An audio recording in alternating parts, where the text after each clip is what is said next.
A man who worked in a Grapevine church and schools in Grapevine is facing charge after police say he placed spy cameras. New discovery about a Texas pastor has terrified the entire USA. According to court documents, a pastor from Grapevine was taken into custody on Thursday for possessing questionable visual recordings. According to a Grapevine Police news release, Arturo Alarcon was a substitute teacher for Grapevine-Colleyville ISD and an associate pastor at 121 Community Church. By the state. CBS News Texas is on your corner and in your corner. Your neighborhood reporter Nicole Nielsen in Grapevine, introducing all of us to Officer Patrick O'Neill and his innovative plan to keep kids safe in school. According to the news announcement, Alarcon also volunteered with the Grapevine Community Outreach Centre and its after-school program. A missionary couple from a nearby church uncovered hidden spy cameras in their mobile home, a space designated as temporary lodging for visiting families, according to the press release. As detectives investigated the case, they found the downloaded photo, which was unrelated to the initial report, police said. GCISD informed staff and family that the district is collaborating with law enforcement to see whether any evidence points to a connection to the school system.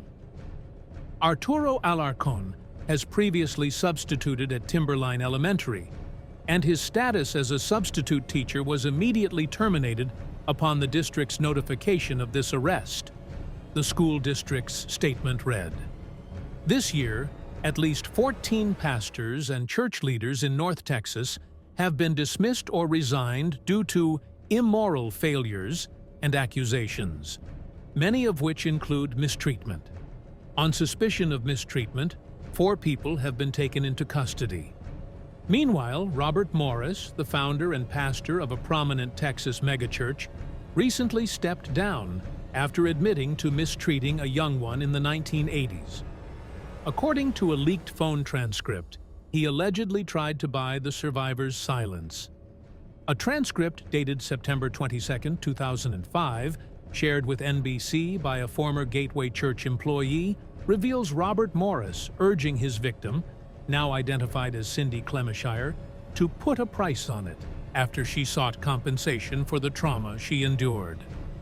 Clemishire said, "It is not a small number. Money doesn't make you happy, and I can understand that. So that is not what this is about." According to the transcript, Clemishire asked for $2 million, after which Morris hung up. The transcript surfaced during the process of transferring files from Morris's computer to a new laptop. Gateway has refrained from addressing the authenticity of the document. Morris established Gateway Church in 2000, which has since grown into one of the largest megachurches in the United States, headquartered in Southlake, Texas. Gaining prominence as a leading voice in evangelical circles, he became known for his sermons and books emphasizing the significance of prayer and the virtues of purity. His influence extended to the national stage, where he served on former President Donald Trump's Spiritual Advisory Board. When she was 12 years old, Clemishire publicly claimed that Morris had started mistreating her at home in 1982, and the mistreatment persisted for many years. Morris was a family friend of the Clemishires and a traveling evangelist at the time. He claimed to have gained Clemishire's father's forgiveness after confessing to him years ago. Despite their forgiveness, Clemishire stated that she and her family never desired for Morris to return to the ministry. In a statement, Gateway's Board of Elders said it knew of Morris's self-described moral failure, but only in part since Morris only confessed to inappropriate behavior with a young lady. However, Clemishire stated in June that she was not a consenting adult at the time of the mistreatment, but rather a child. The statement read, "Regretfully, prior to Friday, June 14th, the elders did not have all the facts of the inappropriate relationship between Morris and the victim, including her age at the time and the length of the incident." It added, The elder's prior understanding was that Morris's extramarital relationship, which he had discussed many times throughout his ministry, was with a young lady and not mistreatment of a 12-year-old child. Even though it occurred many years before Gateway was established, as leaders of the church, we regret that we did not have the information that we now have. When the truth was revealed earlier this month, Morris resigned and the church accepted his departure.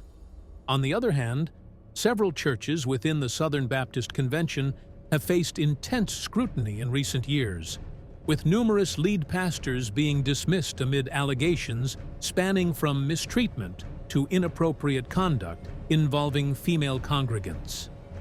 The latest controversy involves Scott Crenshaw, former lead pastor of Lake Country Church, who was removed from his position after reportedly accessing inappropriate material, according to a report from WFAA in Fort Worth. Crenshaw's attorney, Mark Lane, firmly denies the allegations, stating they are baseless. He argues that his client is being unfairly targeted over nothing more than an Instagram search. According to Lane, Crenshaw did not engage with or view any inappropriate content. The church and elders will be receiving a pre-litigation letter soon seeking restitution and damages for destroying Scott Crenshaw's career, the attorney told WFAA. According to a report by the Fort Worth Star-Telegram, this isn't the first instance of Crenshaw facing allegations of viewing inappropriate content while serving as a pastor. The outlet reveals that Crenshaw was dismissed from his position at New River Fellowship Church in 2016, following a similar incident, where he confessed to accessing inappropriate images on a work computer. Crenshaw's attorney told the Star-Telegram, "That is an absolutely baseless claim on behalf of the elders. They've engaged in nothing but rumor mill and scandalous discussion with employees with malice." A senior pastor of Georgetown, Texas's Covenant Bible Church, is in the news for a contentious remark he made during his one-hour sermon, "So the rest may stand in fear," which is available to watch on YouTube. According to Cron, Joel Webben is a Christian nationalist and a founder of Right Response Ministries, which endorses theonomy, or the modern imposition of divine law as portrayed in the Old Testament. Webben has a history of controversial remarks. In fact, the website of Right Response Ministries has a whole section devoted to them. Biblical patriarchy, which he strongly supports, and Christians who opt to reside in the blue states, who he believes are foolish and ought to relocate to a red state, are among the topics covered. His most recent kerfuffle, as he liked to refer to it, stemmed from remarks he made during his sermon. He made sure to stop the needle just before those controversial words that likely turned a few heads, even among his supporters. The timeless principle that was in place in ancient Israel, that if someone were to perjure himself against another, they should be punished with the same punishment that the accused would have suffered if they had been proven guilty, is what he explicitly says America should adopt, to paraphrase. Stated differently, the person who accused the prisoner of murder should be executed if they are proven not guilty of the crime. Webben was also explicit that it should always be a capital offense. This raises the question of what would happen to detectives, prosecutors, and police in this situation. The passage he refers to is from Deuteronomy 19:15-21. This same book of the Bible also outlines a controversial response to the violation of a virgin, where the woman is required to marry her attacker. He continues by saying that if people were publicly executed in these United States for bearing false witness, Me Too would end real quick, and all you have to do is publicly execute a few women who have lied. The underlying suggestion here is that the Me Too movement, which many claim lost momentum years ago, was built on deception and baseless allegations. However, The guilty verdict of Harvey Weinstein stands as a prominent counterexample to this notion. According to the National Institute of Health, 95% of mistreatment incidents go unreported because of widespread societal myths that many women falsely accuse males of mistreatment. 1 in 4 women will experience mistreatment in their lifetime. Less than 5% of attackers are reported to law enforcement. Due in great part to women's dread of being disbelieved, mistreatments go unreported. This preacher wants to add the dread of public death to the mix because he believes that number isn't high enough. As a result, rapists would be able to continue harming women indefinitely, or at least until the proper man objected to the practice, and no woman would ever report an attack. The reason I say the things I do is because I'm convinced there's not a better way to say it, Webben continues, after he sees his audience visibly flinch at what he just said. If it doesn't hurt, it didn't hit. Last week, 5 News covered the story of a former youth pastor facing almost 200 charges related to mistreatment crimes, spanning back to the 1980s. After his preliminary hearing, we interviewed 2 of his survivors, now in their 30s. First and foremost, seeing him in an orange jumpsuit and handcuffs was probably the most beautiful thing I've seen in my life, said Wendra Pullen, who was just 3 years old when she said her uncle, John Radcliffe Thas at Fraxtons, a local youth pastor, began to mistreat her. For years, Wendra believed no one would take her accusations of mistreatment seriously, convinced she was the sole target of Radcliffe's actions. However, just days after experiencing one of the most significant events of her life, the trauma she had long buried resurfaced. Wendra said, "It wasn't until 3 days after my wedding, my mom called me over to her house to let me know that my sister was in the hospital for breakdowns and had told what our uncle had done. I burst into tears and said, 'He did it to me too.' From there, my mother talked to her sister and found out that her daughters are also victims. At that point, in 2004, we decided to go together and file a police report. The first report was submitted back in March 2004, marking 20 years since then. At that point, no charges were brought against Radcliffe. Over the following 2 decades, Wendra and the other survivors claimed they lived in constant fear, steering clear of their uncle at family events. I thought it was normal until I knew it wasn't, said Carla Reinhardt, Radcliffe's niece. Carla added, "A lot of kids, when it happens to them, they think that it's normal. They don't know that it's not normal. If they're groomed to think that's okay, that's what they're going to grow up believing. Until they grow up, and when they realize it isn't, that's when the breakdown happens." Carla went on to add, "I was 17 years old when she reported.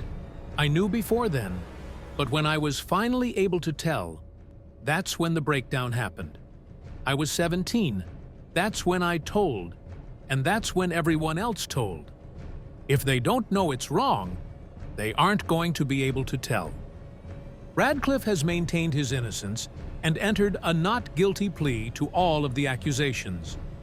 James Hawkins Jr., Radcliffe's lawyer, told 5 News that there is no proof that his client did anything unlawful. Hawkins Jr. said, "It was clear from the preliminary hearing that the allegations are based solely on assertion from the alleged victims. There was no evidence presented that corroborates any of these statements, either from the 2024 investigation or the 2004 investigation that was revealed in the record today. We look forward to the opportunity of vigorously defending the case, and at the conclusion, we are confident that Mr. Radcliffe will be exonerated." Wendra, on the other hand, is excited for her court appearance. Wendra said, "I have been ready to testify for 30 years. I'm looking forward to telling my story and looking him straight in the face and telling the whole world exactly what he did." On the other hand, Stephen J. Lawson, a pastor, husband, and father of 4, grabbed headlines last week after being dismissed from Trinity Bible Church of Dallas. His removal followed his confession to the church's elders about an inappropriate relationship with a woman whose identity remains undisclosed. The revelation of this alleged transgression by Lawson, a well-known author on Calvinism and religious figures, has stunned his Reformed Baptist supporters both in North Texas and nationwide. In the latest development, a California pastor this week accused Lawson of having a 5-year relationship with a younger woman, per a story by the Roy's Report on Wednesday. He is 73. She is in her late 20s.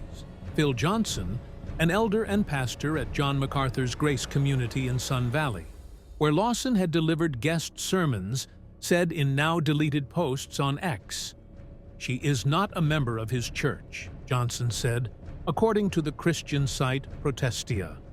In fact, she lives in a different state, nowhere close to any of the ministries Steve served. Johnson later admitted to deleting the X posts in deference to the Trinity elders.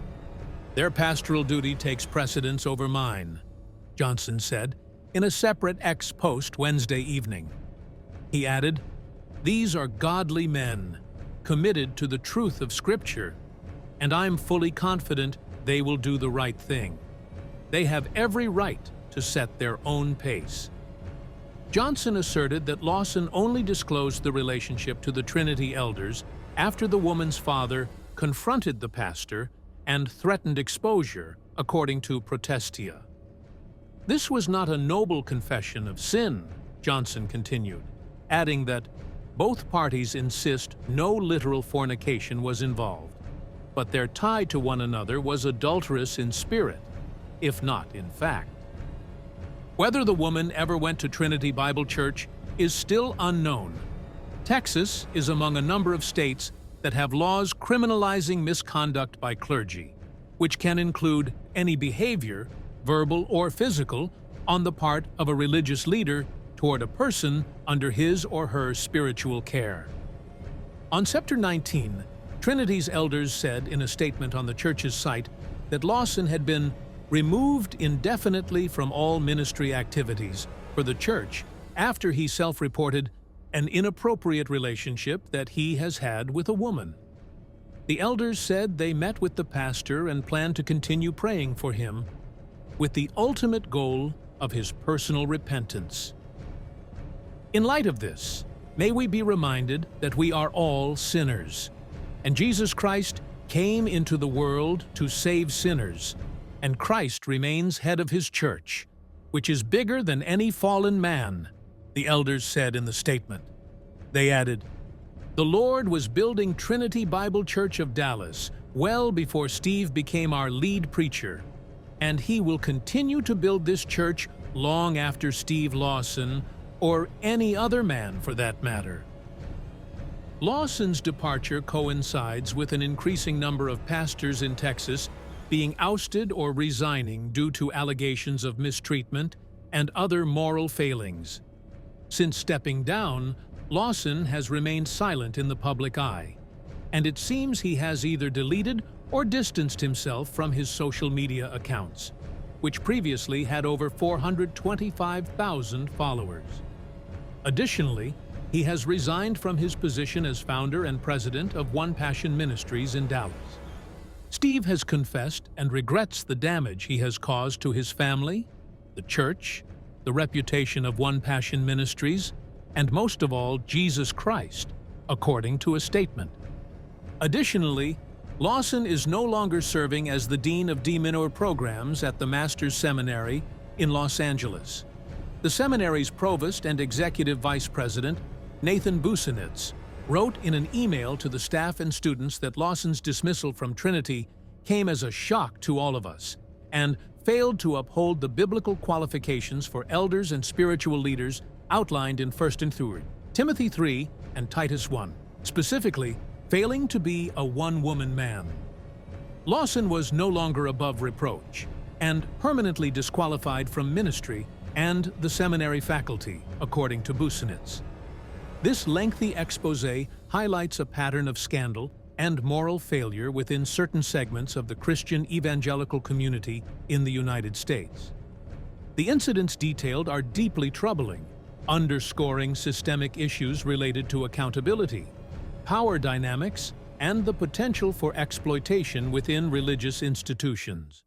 The analysis of this case sheds light on broader societal and institutional challenges, as well as the implications for religious organizations and their adherents. The alarming revelations surrounding various pastors and church leaders have shed light on systemic issues within religious institutions across the United States. From hidden cameras and inappropriate relationships to historical mistreatment and controversial sermons, these cases highlight a disturbing pattern of misconduct that tarnishes the trust and integrity of faith-based communities. While some leaders have faced consequences for their actions, others remain subjects of contentious legal battles, leaving victims and congregations in turmoil. These incidents serve as a stark reminder of the urgent need for accountability, transparency, and robust safeguarding measures in religious organizations. As communities grapple with the fallout, it is imperative to prioritize the voices of survivors, foster environments where wrongdoing cannot thrive, and work collectively to restore faith, not just in institutions, but in the principles they are meant to uphold. Only through vigilance and systemic reform can these spaces become true sanctuaries for worship and moral guidance. So, that's all from today's video. If you enjoyed it, remember to leave a like, subscribe, and ring that bell icon so you never miss our upcoming videos. And don't forget to share your thoughts in the comments section. Thanks.